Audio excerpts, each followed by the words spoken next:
Hello, in today's video I'm going to be dealing with some pretty serious electrical stuff which could potentially kill you. So I wanted to get a disclaimer from an actual proper electrician, you know, someone you can really trust and depend on their opinion, to just say a few words before we start this video. So I approached a whole host of wonderful electricians who just are amazing and do great work on social media and YouTube. So I went and asked Nick Bundy, Adam Dunlop, Chris at CJR, Jordan at Artisan, Jack at JRC Electrical, Sean at Cablesmith Electrical, Wayne at A1 Electrical, Corey at Oi Electrical, Thomas Nagy, Jamie Blayton, Princess Spark, Amy and Danny the Power Couple, Kimmy the Sparks. I even asked Fat Sam, but all of them either said no or just had stupidly high fees. I'm looking at you, Jordan. So I'd really just had to scrape the bottom of the barrel, and I picked up a Scotch egg and a can of disgusting lager and just asked the last human being alive that I could possibly ask to do this. Hello. You probably don't know me. I'm one of the more unpopular electricians on YouTube, and I was promised certain favours in exchange for making a disclaimer on this video. You see, unlike me, Kip is not an electrician. He's primarily a web developer, which, as we all know, isn't a proper job. Nonetheless, in this presentation, he's going to be prattling around with electrical stuffs. However, this is not a how-to video, and Kip's meddling should not be considered as big, hard, or indeed clever. So in that respect, take this video as a how Kip did it rather than a here's how to do it. How was that? Sorry? Oh, yes, of course. Role titles. What kind of a name even is Kip anyway? That's what you'd call a puppy or a hamster.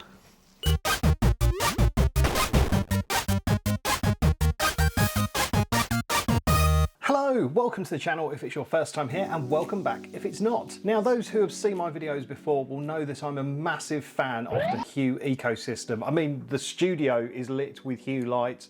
I've got them all around the home, but somewhere that I don't have them is outside. And I was thinking for Halloween, I might like to put a bit of sort of creative lighting at the front of the house. So I went on Amazon to see if I could find some Hue spike lights, and I could. The Lily ones are exactly that, and a set of 3 of them cost £250, which is quite a lot. So it's sort of over £75 per light, even more. God, that's mental. So I wondered if there was a way that I could do it perhaps on the cheap with a bit of a sort of DIY twist. And I think I've come up with something. Now, as the disclaimer said, this is basically how I'm doing it. I've got a little bit of electrical knowledge. I watch a lot of electricians on YouTube and on Instagram, but I'm in no way an electrician or an expert. So I'm just showing you how I'm doing it. And if you wish to copy me, then that's fine, but you do so at your own risk. So, how are we going to do it? First of all, we need some Hue lights. So I have opted for these Hue GU10 coloured lights because I want to make the outside lights different colours and do different things and fun stuff with them. So yeah, I've opted for the colour versions. I've got to remember to say lamps instead of bulb, because otherwise I'll just get some arsehole electrician in the comments going, "Oh, bulbs belong in the ground." You know what I mean. Don't be smug. Don't be that guy. So yeah, I have got my Hue Colour GU10 lamps. I'm not going to go into masses of details about these lamps and the setup and everything like that, because I've done a video on them before, which I'll stick a link to up in that corner. But also I do have a lot of other videos on Hue stuff. I've got a beginner's guide. I've got videos on pretty much every single lamp you can buy. I'll stick a link to the Hue playlist up in that corner. But yeah, if you don't have much idea about what's going on with Hue, then start there, I'd say. So yes, we've got our Hue lamps that will be inside our spike lights. But what about the spike lights? Well, I've got 3 of these. I picked them up on Amazon and they seem to be a relatively good middle ground. I think they're around about £12 each. They are IP65 rated, and they actually come with 2 meters of flex already installed into them, so that will make this process a little bit easier because they've already got flex in and terminated correctly and everything like that. Now, the whole thing about this installation is it's going to be temporary lighting. I just want these lights outside for Halloween and maybe for Christmas, and then I'm going to put them away. If you want to have full-time outside lights, I'd absolutely recommend contacting an electrician because the cables and fittings and everything they use will be up to the standard and quality required for a permanent installation. This is only going to be a temporary installation. So you're getting the idea. We've got Hue lamps, we've got spike lights that will take the Hue lamps, and we've just got some of these guys, which are sort of just junction boxes basically, and this is what our wiring is going to be going into and going to be sort of split off into the different lights. I'll talk about the wiring a little bit more in a moment. So yeah, that's that. What else do we need? Although there is some cable with these lights, I am going to need a little bit more, so I've got some more. And this is some rubberized flex cable. It's got 3 cores. From what I've seen and what I understand is if you're having stuff outside, it's best to use rubber cables than PVC cables. Now, I don't believe this cable is suitable for being buried in the ground because, as I say, this is only a temporary installation. So there are better cables for hiding in the ground, actually digging them down into the ground. But again, this should be more than suitable for our application. And I've actually prepared slightly for this video, and I've terminated it in this plug top with a 3-amp fuse, which will be more than enough for these lights. So I'll show you quickly on screen the wiring diagram. We're essentially going to use 2 of those junction boxes that I showed you. We're going to have about 3 meters of flex running into the first junction box, and then coming out of the top of the junction box, we're going to have our first light, and then there's going to be about 2 meters of flex running off to the second junction box, and that second junction box is going to have 2 of the lamps coming from it. And actually, the way these junction boxes work, it's quite hard to show you because it's all black, but you tighten this up and it basically clamps down onto the cable, and the tighter it is, the more sealed it is. Also, what I'm going to do is I'm going to put links to all the stuff that I've used in the description so you can see exactly what I've used, and should you wish to create your own creation like me, then you can buy what I bought. But this is not a how-to video.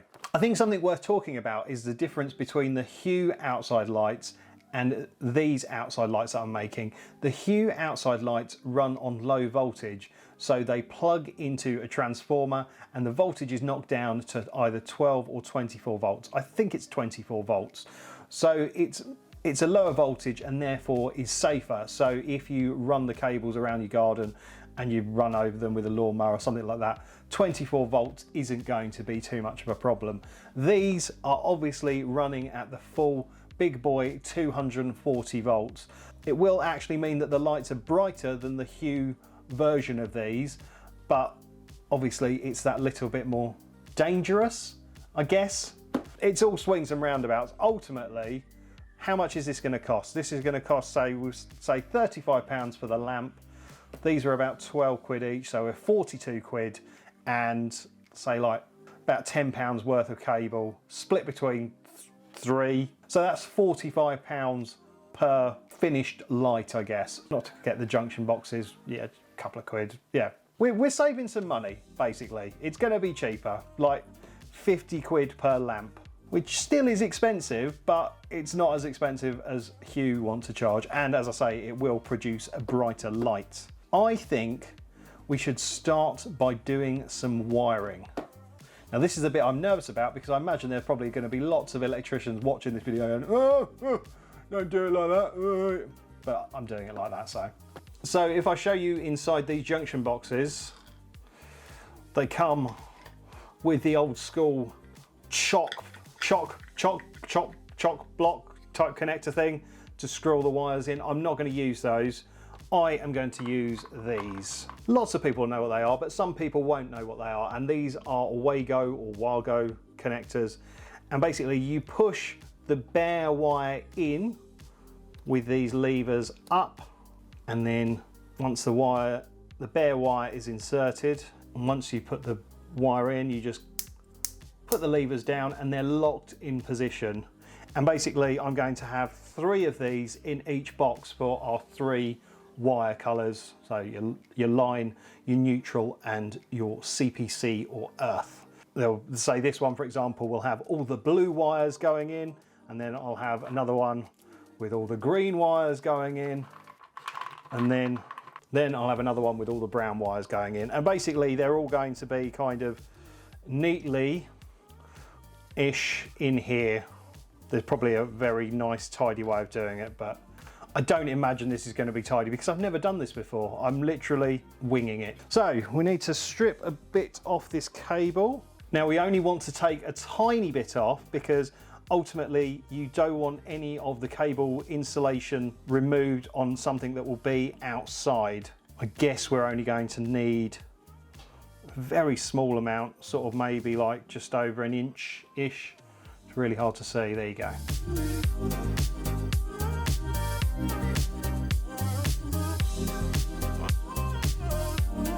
Never worked with this rubberized cable before, it's quite weird. But yeah, that's about right. So this is our end from our plug top. Just gonna tighten that up a little bit.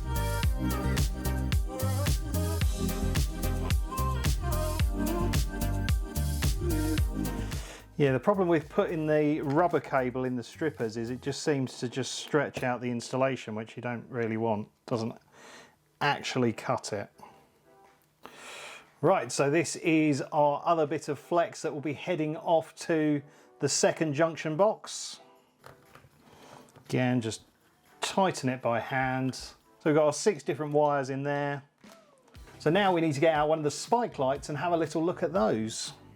Right, okay, let's see what we've got. Okay, so we've got a spike. Ah, there's a rubber sucker. That's obviously for getting the lamps in and out. That's cool. Never seen that before.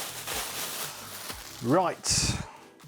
Okay, so here is our light unit. So you could, in theory, like bolt it down or screw it down into something if you wanted to, but obviously we're going to be using the spike in it.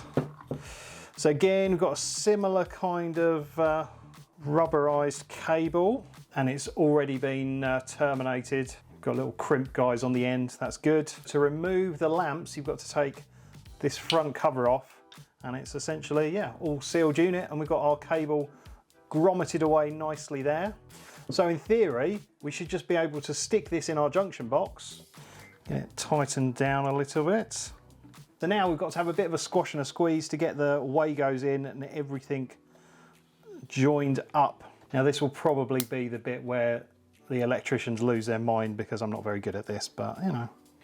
It's times like this, I wish I got some slightly bigger boxes, maybe some whisker boxes. Right, one more to do, and then we've got to do the lives.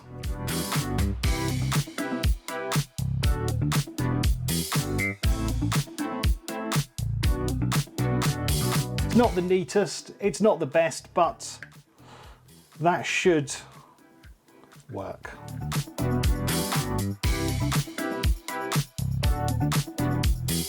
There we go. So this is our now sealed off junction box with all the wires going through. So now I've got to wire another junction box which will have the other 2 lights in and this feed cable. So rather than watch all of that, because it's just going to be exactly the same as this box, I'm just going to jump cut and hopefully we'll have everything wired up. Okay, second one done. Again, not the best you'll see, not the neatest you see, but I checked, there's continuity between everything, so should be perfectly safe and serviceable. I think maybe if I was doing this again, I might choose some slightly bigger boxes, just for a bit of room, because it's a little bit tight. Right, so we're getting to the point now where we're going to have to put in our Hue lamps and power it all up. Yeah, I'm actually quite pleased with the quality of these, considering they were relatively cheap. They actually feel good quality. Sealed guy. There we go. Lovely. Oh, that is good. The screws in here are captive as well, so they won't go flying out. Drop them in the flower beds. Right, so what I'll do is I'll just put the other Hue lamps in, the last two of them, and then we can have a switch on and try and get them working. Okay, so the lighting has changed a bit because I've got 3 new lights here. Everything was absolutely fine, so I've tightened everything up and they're ready to go. But first we need to set them up in the Hue app. So I'll quickly whiz through that with you. So you should see my phone up here now, and we need to go into settings, lights, and then press the add button, and hopefully you should find our 3 new lights that we've got. Oh, something I didn't mention, which I should do.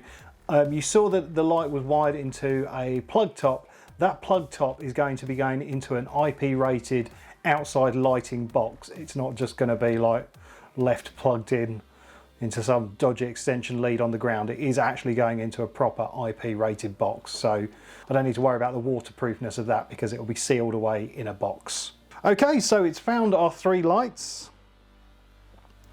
There we go. So it was this one that flashed. So I think I'm going to call that front garden 3. Done. And then definitely that one, yeah. Changing the colour around. Cool. Right, next light. So this is that one. So that one is actually going to be front garden 1. So again, can change the colours around. Perfect. Right, and then last one is the middle one. You guess what that one's called? Front garden 2.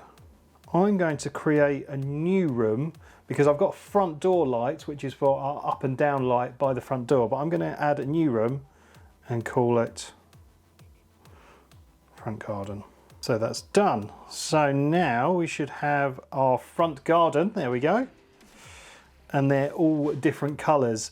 Now, I think that these are probably on an older firmware version, and there is a new firmware version that basically allows the lights to all cycle through different colours and different scenes and sort of automatically do that, which I think is what I'm going to end up doing. Now, basically, you've just got to leave the lights powered for them to get the firmware update. So they're a bit weird how the firmware updates on these lights work. Sometimes you get them immediately, sometimes you have to wait sort of 24 hours or so for them to actually appear. But let's have a little look at some things. Oh, look at this. We've got a scene that's called Glowing Grins, which is sort of a pumpkin-y scene. So it's Halloween soon, so that's going to be awesome.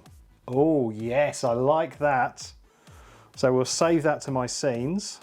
Yeah, so at the moment it will just go to, it just stays a random colour from the scenes, but once the firmware update is done, it will actually, all 3 of the lights will actually cycle through those different colours, and you can change the speed that they do it, so it's a bit more dynamic and interesting.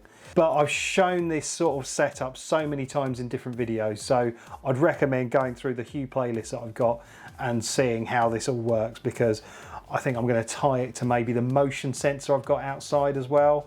I'm not really sure how I'm going to configure it yet. I've not really decided about that, but I had this sort of idea that I might be able to use my Home Assistant setup to make it so when someone presses the front doorbell, you know, so when someone comes around trick or treating, it might turn all the lights into a really dark blood red. But I've not worked out how to do that yet. But if I do that, I might actually make another video. So make sure you're subscribed, because yeah, I think that'd be quite an interesting project. So yeah, our lights are ready to go. So I've got to go and put them in the garden now. But before I do that, I'm going to make sure that all the grommets are tightened up as best they'll be, so there won't be any water ingress. So yeah, I've got to put the spikes on all these lights, and then we can get them installed. Lights are all installed. 1, 2, and 3. Hopefully they'll throw some good light up to the house. I think probably the most sensible thing to do is come back when it's dark and we can see just how effective, or I guess not, they are. So yeah, back in a second.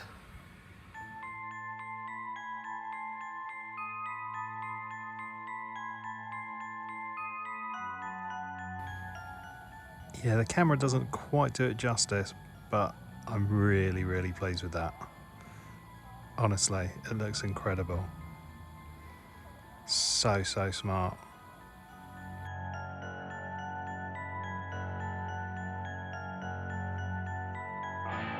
Also, something that's really cool is you can just set it to one colour.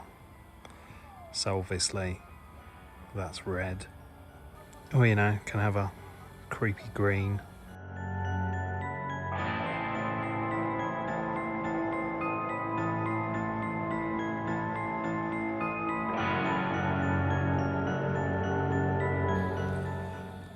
I'm so pleased. Right, anyway, let's go back upstairs and finish off this video. Well, there we go. We've got the Hue Outside Light experience for, well, quite a fraction of the cost. As I said, maybe if I was doing this again, I might look at some slightly bigger junction boxes for the wiring to go in, but it was all right. It was just a bit of a tight squeeze to get it in there.